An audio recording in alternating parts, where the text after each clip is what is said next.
ठीक है, उसे कहते हैं हम लोग रीजनरेशन। तो ये दोनों पार्ट जब हम देखते हैं तो ये आता है हीलिंग में। तो हमारा जो मेन मानव सेवा टॉपिक है वो है पॅरामेडिकल कॉलेज हीलिंग, मतलब जो भी डैमेज हुआ है डॉक्टर सेल्स का अक्षय और चौधरी टिश्यूज का, यांचे तो उसको क्लास क्या देखेंगे आपण हम आज लोग ऐकत आहोत. हीलिंग। अब हीलिंग क्या है? एक बॉडी का रिस्पॉन्स है इंजुरी को। मतलब जब भी इंजुरी होती है, कहीं कट होता है, फॉर एग्जाम्पल हमारा स्किन अगर ऐसा है और वहाँ पे कुछ कट हुआ है और वहाँ पे ब्लीडिंग हो रही है। अब कट हुआ मतलब क्या है कि जो ऊपर के जो सेल्स है जिसे हम लोग इपिथेलियम सेल्स कहते हैं, इससे पहले देखा है हमने भी। तो ये सेल्स कोशिका जिसके बारे में पढ़ा है। तो जो सेल्स हमारे स्किन पर होते हैं, हमारे त्वचा पे होते हैं, तो वहाँ पे कट मतलब क्या है? वहाँ पे जो सेल्स है वो डैमेज हो गए हैं, जो कोशिका है वो डैमेज हो गई है, और ये सेल्स में से ये जो गैप यहाँ पे पड़ गई है, इसमें से ब्लीडिंग शुरू हो जाएगा, वहाँ पे इन्फेक्शन हो जाएगा, वहाँ पे इन्फ्लामेशन होगा, मतलब कई सारी उसमें चीजें होगी। हीलिंग में क्या होता है कि जब भी ये ऐसी इंजुरी होती है तो बॉडी एक रिस्पॉन्स करती है उसको, ताकि उसका जो सेल्स डैमेज हुए हैं, उसका टिश्यू जो डैमेज हुए हैं, वो डबल से रिपेयर हो सके और उसका फंक्शन ठीक से हो सके। अब यहाँ पर जो कट हुआ है, यहाँ पे हीलिंग की क्या जरूरत है?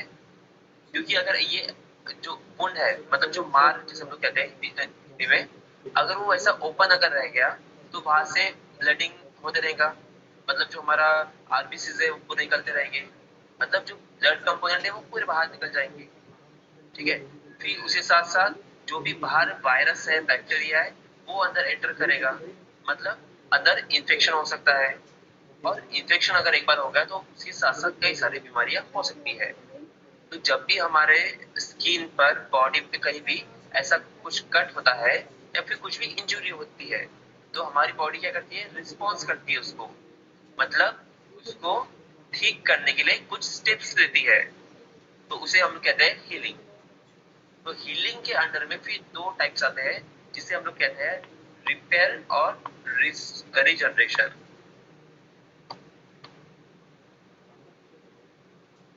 रिपेयर और रीजनरेट।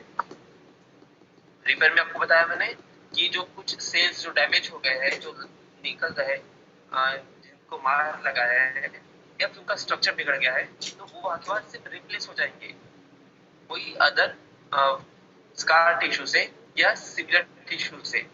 लेकिन रीजनरेट में क्या होगा कि पूरा का पूरा जो सेल है, पूरा का पूरा जो टिश्यू है, वो नया तैयार हो जाएगा, नया डेवलपमेंट होगा वहां पर।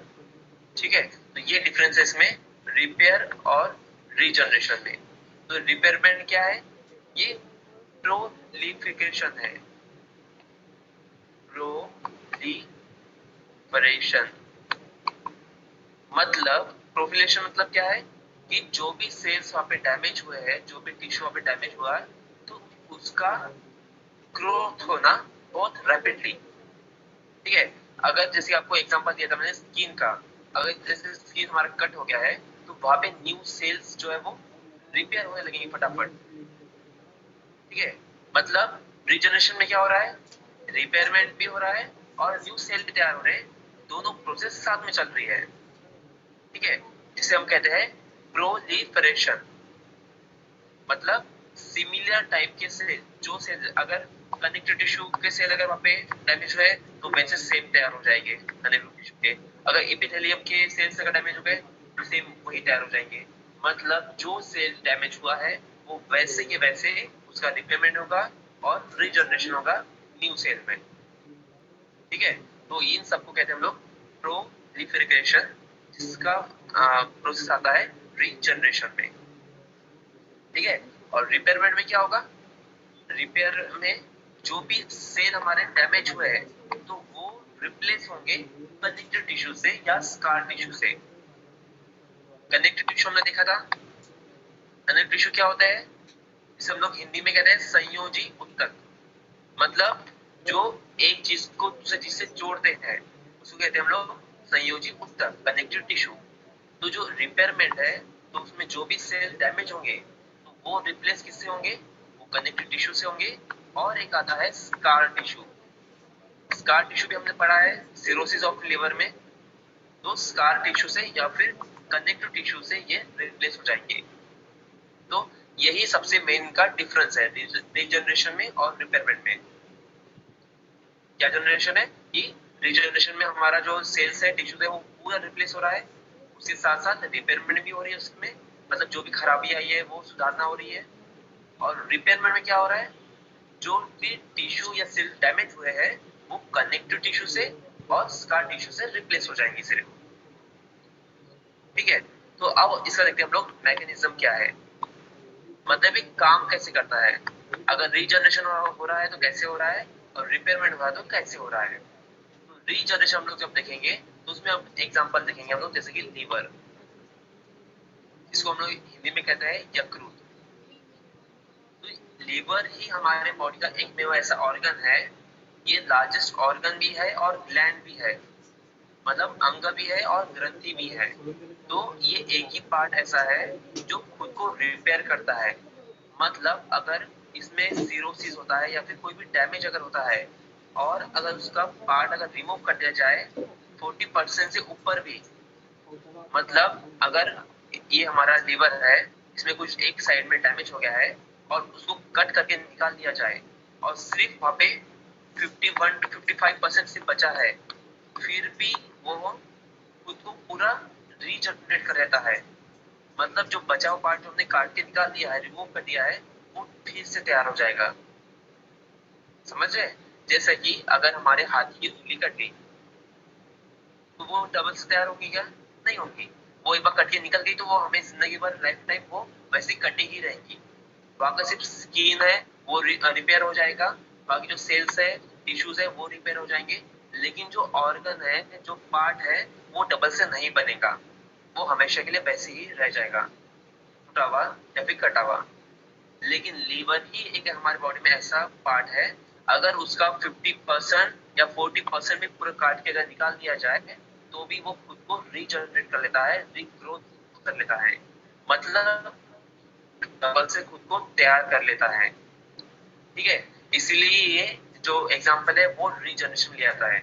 अब इसमें क्या होता है, जब भी देखिए जैसे ये हमारा ये लीवर है, अब यहाँ पर इसके कोई एक पार्ट में अगर कुछ इंजुरी हुई है या फिर कुछ बीमारी हो गई है, ठीक है, जैसे हमने सिरोसिस ऑफ लीवर में देखा था, हेपेटाइटिस में देखा था, जो भी इसमें, या फिर जॉइंटिस है, इसमें भी था जो टाइप था हेपेटिक जॉइंटिस।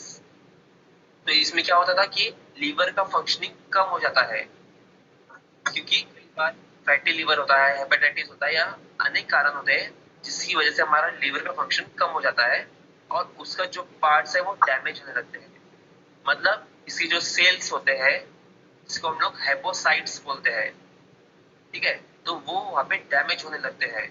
या फिर अगर कोई स्मोकिंग ज्यादा कर रहा है या फिर अल्कोहल ज्यादा पी रहा है, मतलब शराब ज्यादा ले रहा है, तो क्या होगा इस टाइम, जो लीवर हमें वो जो लिक्विड हम ले रहे हैं अल्कोहल, तो उसको बार बार फिल्टर करने की वजह से जो लीवर के अंदर के सेल्स है वो मरने लगते हैं।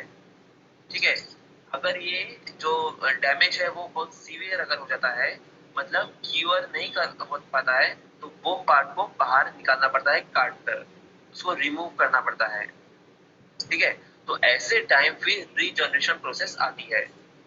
मतलब जो लीवर है हमारा, वो बचे हुए पार्ट को जितना हमने काट के बाहर निकाला है उसको रीजनरेट करता है, उसको रीग्रोथ करता है। मतलब इसमें एक्चुअल में होता क्या है, जो इसकी जो सेल्स होते हैं, इसके सेल्स कौन से हैं, हेपेटोसाइट्स। ये नाम याद रखिए, हेपेटोसाइट्स। ये नाम कैसे आया है, हेपेटो मतलब लीवर, जो लीवर का जो साइंटिफिक नेम है वो है हेपेटो, हेपेटिक, और साइट्स मतलब सेल्स, तो लीवर की सेल्स उसको बोलते हैं हेपेटोसाइट्स। ठीक है, तो ये जनरली कौन से होते हैं, इपिथेलियल सेल, जिसे हम लोग हिंदी में कहते हैं उपकला उत्तक। ठीक है, तो जो लीवर के अंदर जो सेल्स होते हैं अंदर की लेयर में, वो होते हैं इपिथेलियल सेल्स, और उसे कहा जाता है हेपेटोसाइट्स। ठीक है, तो ये सेल्स क्या करेंगे, डिवीजन करेंगे और न्यू सेल्स के ग्रोथ में मदद करेंगे। ठीक है, जैसे कि अगर यहाँ पर ये सेल्स है हमारे लीवर में,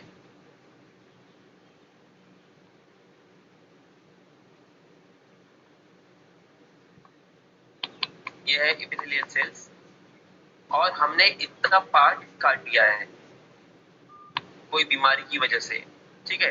तो ये सेल्स क्या करेंगे, ये आगे ग्रोथ करेंगे और न्यू जो पार्ट है जैसे कि वैसे उसका स्ट्रक्चर बनने के लिए यहाँ पे मदद करेंगे, और फिर से न्यू सेल यहाँ पे तैयार हो जाएगा, ठीक है। और जैसे कि ये सेल तैयार हो जाएंगे तो जो लीवर का पहले का स्ट्रक्चर था वो जैसे कि वैसे वहां पे बन जाएगा, ठीक है। तो इसे वो तो कहते हैं कॉम्पेंसेटरी चेंज या कॉम्पेंसेटरी रिप्लेस, मतलब कि जितना जो पार्ट का स्ट्रक्चर है जैसे उसका शेप है वैसे कि वैसे ही वो वहां पे रीजनरेट कर देता है। तो ये सेल्स कौन से होते हैं, हेपेटोसाइट्स। हेपेटोसाइट मतलब जो इपिथेलियल सेल है। अब इपिथेलियल सेल जो है वो हमारे बॉडी के हर ऑर्गन में होते हैं, हर लेयर में होते हैं। मतलब जो अंदरूनी परत होती है, इनर जो लेयर होती है स्किन की, तो वहां पे इपिथेलियल सेल मौजूद होते हैं, उपकला उत्तक। तो जो लीवर में होते हैं उसे कहते हैं हेपेटोसाइट्स, क्योंकि वो लीवर में मौजूद होता है, ठीक है।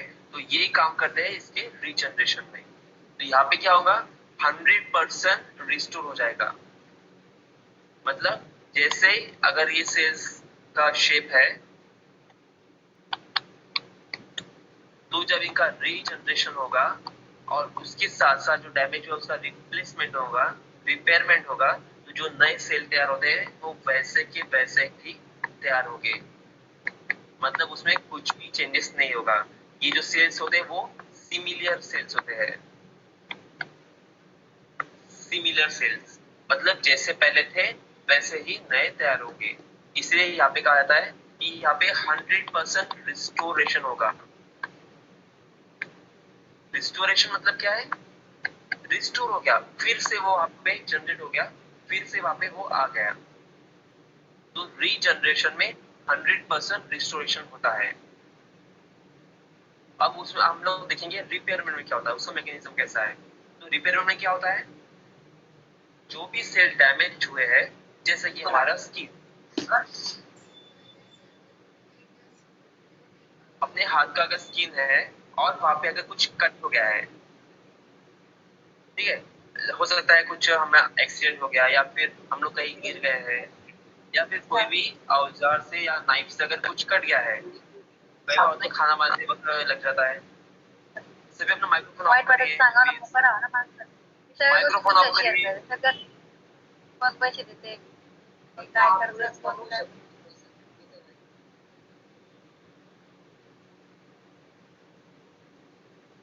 क्यों आप लोगों को रोज बताना पड़ता है कि आप माइक्रोफोन ऑफ करिए।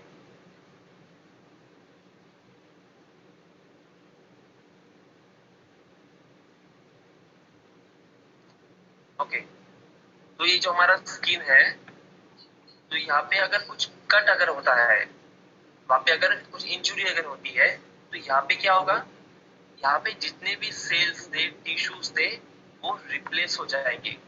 कौन से, कनेक्टिव टिश्यू से, मतलब संयोजी ऊतक से, कनेक्टिव टिश्यू से ये रिप्लेस हो जाएंगे, ठीक है, ताकि वहां का जो फंक्शन है वो नॉर्मल हो सके। लेकिन यहाँ पर 100% रिस्टोर नहीं होगा, क्योंकि यहाँ पे क्या होता है, जब भी वहां पे रिपेयरमेंट होता है, कोई भी कट का या कुछ चीज का स्किन पे अगर हो गया है, तो वहां पे जब रिपेयरमेंट होता है तो वहां पे स्कारिंग और फाइब्रोसिस होता है। क्या होता है, स्कारिंग और फाइब्रोसिस,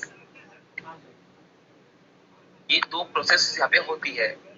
अब स्कारिंग तो हमने देखा है सिरोसिस ऑफ लीवर में, जहाँ पे भी हमने देखा था कि जब भी लीवर का फंक्शन बेकार होता है, वो ठीक से काम नहीं कर पाता है, तो वहां पे स्कार टिश्यू तैयार होते हैं, स्कार ऊतक तैयार होते हैं, तो उसे हम कहते हैं स्कारिंग।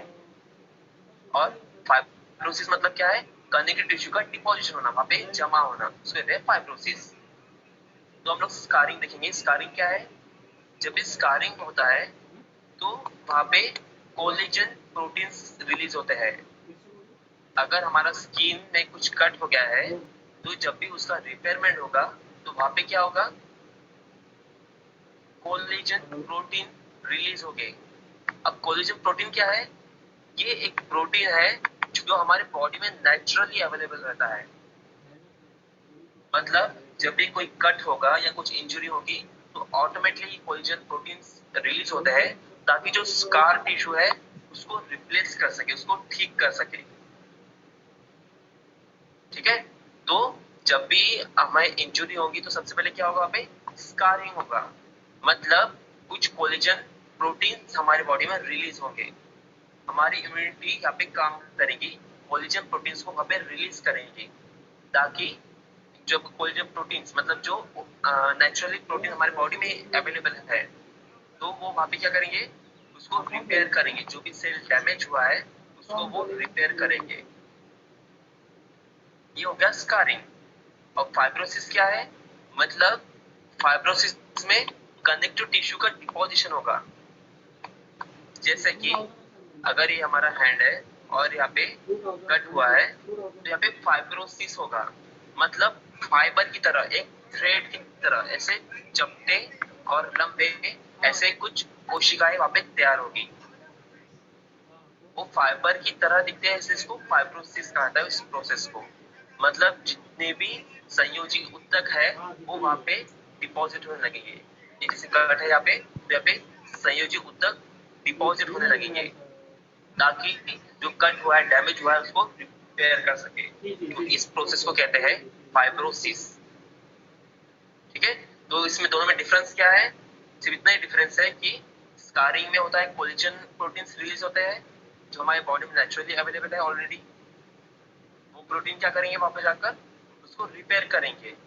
और जो हमारे फाइब्रोसिस है तो इसमें क्या होगा? कनेक्टिव टिश्यू का डिपोजिशन होगा। ठीक है, तो इस दोनों जो प्रोसेस होती है रिपेयरमेंट में, फिर भी इसके बाद भी हमारा जो रिस्टोर है वो 100% नहीं होता है। क्यों? क्योंकि जैसे कि अब ये सेल्स है हमारे, फॉर एग्जाम्पल हमारे स्किन के सेल्स है, हमारी जो त्वचा पे है वो सेल है ये। जब इनका कुछ डैमेज हो जाएगा, मतलब हो सकता है इसमें के जो बीच के दो सेल्स है ये डैमेज हो जाए, मतलब यहाँ पे कट हो जाए, तो यहाँ से कुछ ब्लीडिंग होगा, वहाँ पे कुछ जो सेल्स थे वो टूटकर अलग हो जाएंगे, वहाँ का टिश्यू डैमेज हो जाएगा। तो इतना जो बीच का पार्ट है वो डैमेज हो गया है। तो जब यहाँ पे रिपेयरमेंट होगा, मतलब फाइब्रोसिस होगा और स्कारिंग होगा, तो ऐसे में क्या होगा? यहाँ पे कनेक्टिव टिश्यू का डिपोजिशन होता है। मतलब ये कैसे दिखेगा बाद में? ये सेल है आजू बाजू के जो नॉर्मल सेल है और इसके बीच में कनेक्टिव टिश्यू आ गए हैं। कनेक्टिव टिश्यू का यहाँ पे डिपोजिशन हो गया है। ठीक है, मतलब देखिए ये हमारा ओरिजिनल कैसा था? ये ऐसे थे, मतलब ये चार जो सेल दिख रहे हैं आपको ये नॉर्मल पोजीशन के है, लेकिन कट होने के बाद जब उसका रिपेयरमेंट हुआ है, उसके बाद वहाँ पे जो फाइब्रोसिस और स्कारिंग हुआ है, तो उससे जो सेल है वो ये ऐसे दिखेगा, मतलब नॉर्मल सेल्स जैसे थे वैसे, और जो डैमेज हुए उसकी जगह कनेक्टिव टिश्यू का डिपोजिशन हो जाएगा। मतलब इसीलिए इसे कहा जाता है कि यहाँ पे 100% रिस्टोर नहीं होगा, लेकिन जो फंक्शन है उसको वो नॉर्मल कर देगा। मतलब जो हमारी बॉडी की जो फंक्शन है उसको वो कई हद तक ठीक कर देगा, लेकिन पूरा का पूरा उसे जो मतलब सेल जैसे कि वैसे सिमिलर सेल्स तैयार नहीं होंगे। तो ये है इनका डिफरेंस रीजनरेशन और रिपेयरमेंट में। ठीक है, तो इसका हमने जैसे एग्जांपल लेके थे, रीजनरेशन हमने देखा लीवर, क्योंकि लीवर जो ऑर्गन है इसका पूरा पूरा रीजनरेट होता है ये। और जो रिपेयरमेंट में हम देखा वो है स्किन।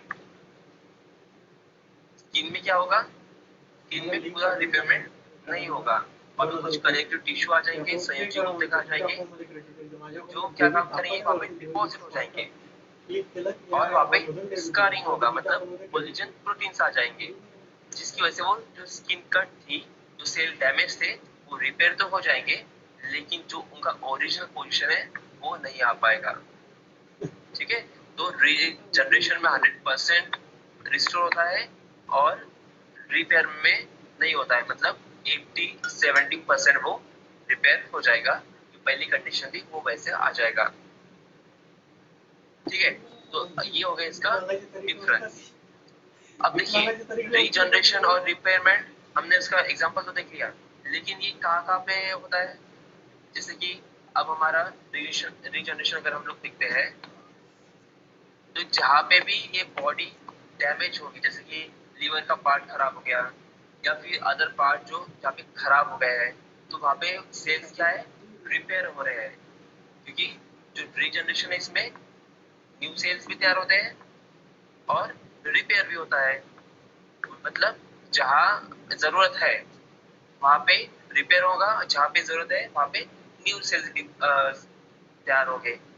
जैसे कि अगर सिरोसिस ऑफ लिवर अगर हुआ है, सिरोसिस में क्या होता है, हमारी जो लिवर है उसका इन्फ्लामेशन होता है, मतलब उसमें सूजन आती है, स्वेलिंग, जिसका पेन होता है और उसके कुछ फंक्शन वहाँ पे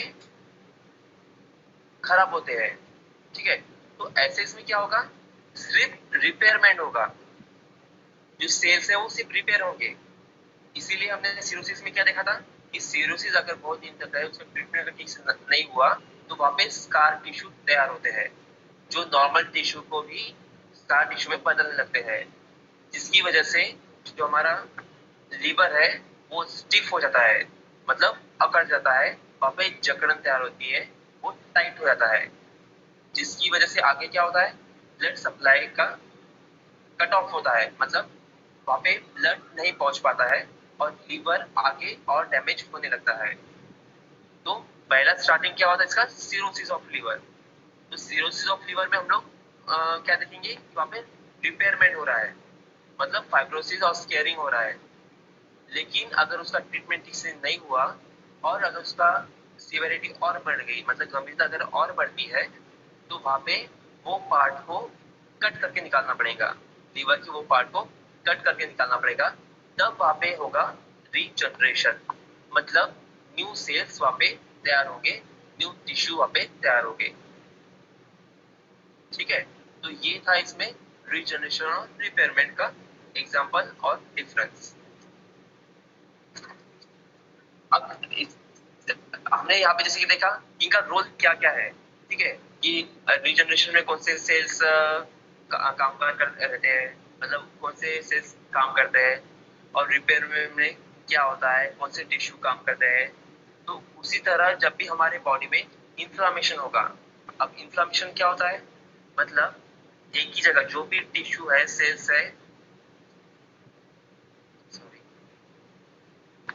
जैसे कि हमारा स्किन है, वहाँ पे जो भी अगर कट होता है, या फिर हमने कल देखा था बी स्टिंग, मतलब मधुमक्खी काटना या फिर चींटी काटना या मच्छर काटना, तो इसकी वजह से यहाँ पे इंफ्लामेशन होता है, मतलब जो टिश्यू सेल है वो सूजने लगते हैं, स्वेलिंग आता है, वहाँ पे कुछ पेन होता है, उसके साथ साथ रेडनेस आता है क्योंकि ब्लड फ्लो वहाँ पे बढ़ गया है, फिर बाद में उसके साथ साथ इचिंग रहेंगी और अदर कॉजेस कुछ उसके भी हो सकते हैं।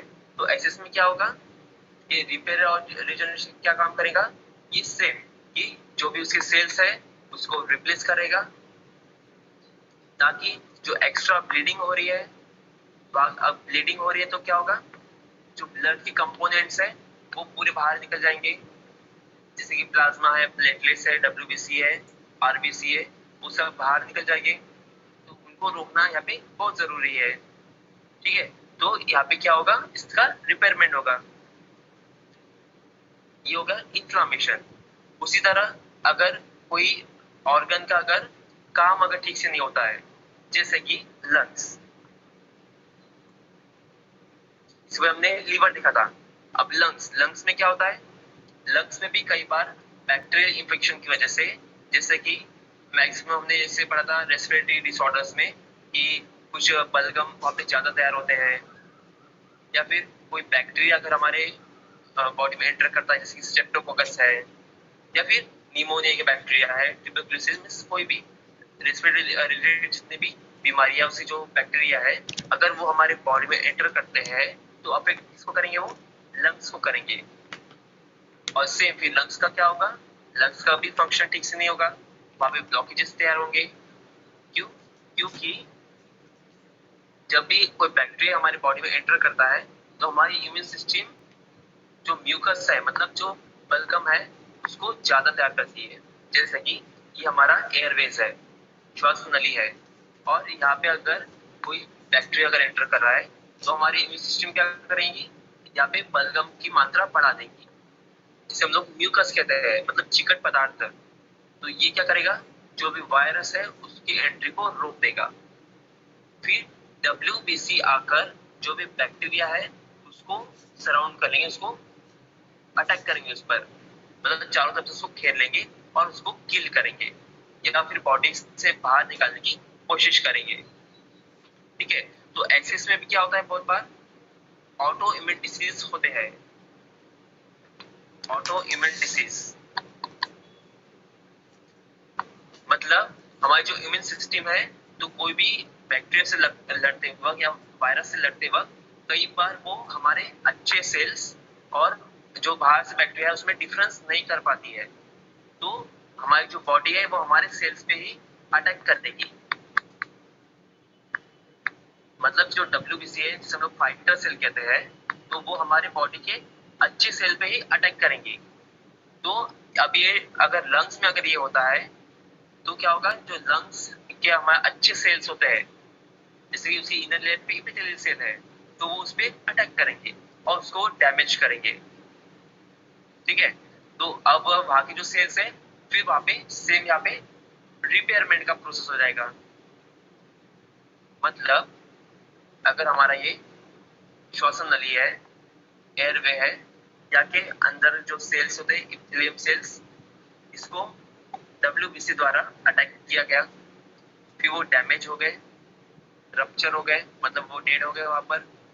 फिर से हमारी स्किन क्या करेंगी, मतलब जो इपिथेलियम जो लेयर है अंदर, वो क्या करेंगी, फिर से यहाँ पे सेल तैयार करेंगी, मतलब यहाँ पे फाइब्रोसिस होगा। और अगर ठीक से फाइब्रोसिस नहीं हो रहा है तो वहाँ पे स्कारिंग होगा, मतलब जो बेकार टिश्यू होते हैं, स्कार को एक्चुअली मतलब बैड टिश्यू बोला जाता है, क्योंकि ये नॉर्मल फंक्शन को बिगाड़ देता है। ठीक है, तो हो सकता है वो वहाँ पे वो तैयार हो जाएगी। अब अगर फाइब्रोसिस हुआ, कनेक्टिव टिश्यू का डिपॉजिट हुआ, तो ठीक है।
हेलो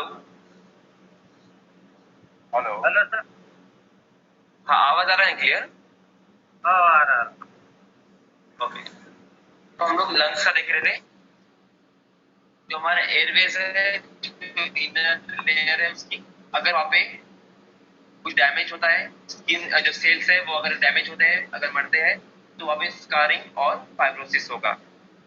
ठीक है, फाइब्रोसिस होगा तो क्या होगा, कनेक्टिव टिश्यू वहाँ पे डिपॉजिट हो गए और उनका फंक्शन ठीक कर देंगे। लेकिन अगर स्कारिंग हुआ तो क्या होगा, फिर से वही प्रोसेस होगा जो लीवर में हुआ था, मतलब वहाँ पे स्टिफनेस तैयार होगा, उसका जो मसल्स जो टिश्यूज होते हैं वो वहाँ पे डैमेज होने लगेंगे, मतलब उनका वर्किंग ठीक से नहीं होगा और वो आगे के बीमारियों को प्रमोट करेगा। तो इसी तरह जैसे हमने लीवर देखा, लंग्स देखा, स्किन देखा, तो इसी तरह हर बॉडी पार्ट्स में सेम फंक्शन यहाँ पे होता है, ठीक है। तो सिर्फ आपको ये याद रखना है कि जब भी डैमेज होता है या फिर कुछ इंफ्लामेशन अगर होता है तो वहां पे जो हमारे सेल्स है वो वहां पे काम करेंगे, मतलब सेल्स है हमारे, और अगर बॉडी पार्ट है तो वहां पे हेपेटोसाइट्स है, इपिथेलियल सेल्स है। हमारे बॉडी पार्ट के हिसाब से और लोकेशन के हिसाब से ये सब वर्किंग चलता है, ठीक है। तो ये डिपेंड कहाँ पे करेगा, हमारे को हो रहा है कौन से में हो रहा है, स्किन में हो रहा है, मतलब हर पार्ट्स में हर लोकेशन में इसका फंक्शन अलग अलग रहेगा। सिर्फ डिफरेंस इतना आपको याद रखना है कि जो रीजनरेशन है, जो 100% रिस्टोर है, वो सिर्फ और सिर्फ लिवर में होगा, क्योंकि उसके ही सेल पूरे रिग्रोथ करते हैं और न्यू सेल्स सिमिलर सेल तैयार करते हैं। और जो अदर पार्ट में होगा जैसे स्किन है, तो उसमें क्या होगा, सिर्फ रिपेयरमेंट होगा, मतलब जो भी डैमेज हुआ है वो सिर्फ रिपेयर होगा, लेकिन 100% जैसे की वैसे रिस्टोर नहीं हो पाएगा, ठीक है। यहाँ का हमारा पार्ट खत्म हुआ है, रिपेयर और रिस्टोर।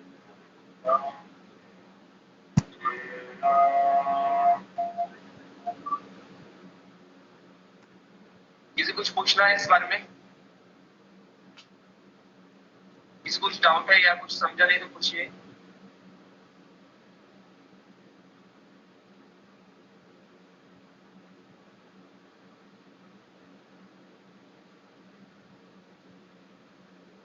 हेलो,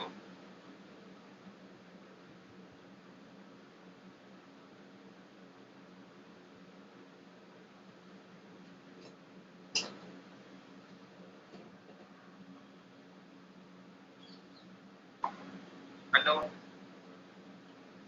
हाँ नहीं सर, डाउट नहीं कुछ। कोई डाउट नहीं, कुछ पूछना नहीं है।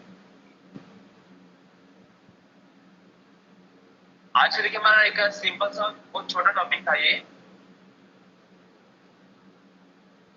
ठीक है। तो आज हमारा जो है यहाँ पे पूरा पैथोलॉजी खत्म हो गया है, मतलब जो डिसीज देखे थे पहले, सिस्टम वाइज डिसीज देखे थे, कौन सिस्टम की कौन से डिसऑर्डर है, फिर बाद में उसका डिस्ट्रक्शन कैसे होता है, मतलब सेल कैसे डैमेज होते हैं, फिर वहाँ पे कैसे कैसे उसके टाइप्स होते हैं, उसका डायग्नोसिस किया जाता है, ट्रीटमेंट कैसे किया जाता है, ये सब हमने देखा था। और आज हमने देखा कि इसका रिपेयरमेंट कैसे होता है, उसका हीलिंग कैसे होता है, ठीक है। ये सब जो डिपेंड है रिपेयर और रीजनरेशन, ये कंप्लीटली डिपेंड है सेल्स पे और उसके लोकेशन पे। तो आज एक छोटा सा टॉपिक था, यहाँ पर हमारा आज टेक्नोलॉजी खत्म हो गया है। तो अगर आपको कुछ पूछना है तो आप पूछ सकते हो अभी। अभी तक जितना क्लास ले रहे थे सब पैथोलॉजी के अंदर में आता है सर। हाँ, जो अभी हमने लिया फर्स्ट पेपर में वो पूरा पैथोलॉजी में आता है।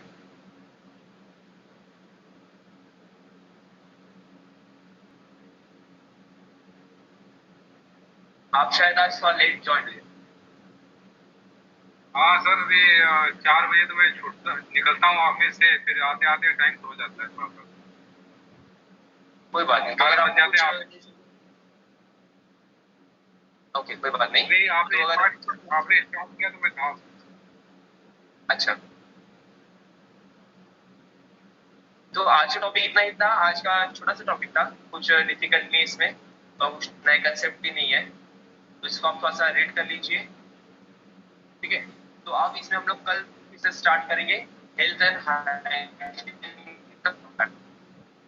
मतलब हमारा सराउंडिंग में कैसे हाइजीन रखना है, स्वच्छता कैसे रखना है, और हमारी बॉडी की स्वच्छता कैसे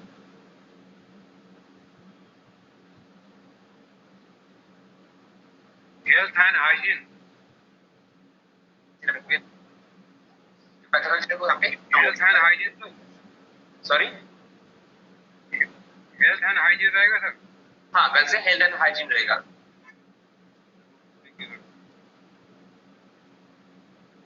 ठीक है। अब बहुत से स्टूडेंट इसमें कुछ नए ज्वाइन हुए हैं जो हमारे लास्ट टॉपिक्स में नहीं थे, जिसके हमने सिस्टम रिलेटेड डिसऑर्डर्स देखे, कि कुछ सिकल सेल ऐसे काफी टर्म दिखते, जैसे टिश्यू के क्या क्या टाइप्स होते हैं, फिर उनका क्या वर्क होता है, उनका लोकेशन क्या होता है, फिर बॉडी टाइप्स कौन से हैं, तो ये सब हमने देखा इससे पहले। तो अगर आपको भी अगर कुछ समझ नहीं आ रहा है तो आप आगे पूछ सकते हो, या फिर जो नोट्स दिए है उसका भी रीडिंग करिए, ठीक है। Thank you sir. ओके, तो आज की क्लास हम लोग यही स्टॉप करते हैं, ठीक है। मानव सेवा पैरामेडिकल कॉलेज अंजनगांव की तरफ से आप सभी का धन्यवाद। जय हिंद सर, जय हिंद।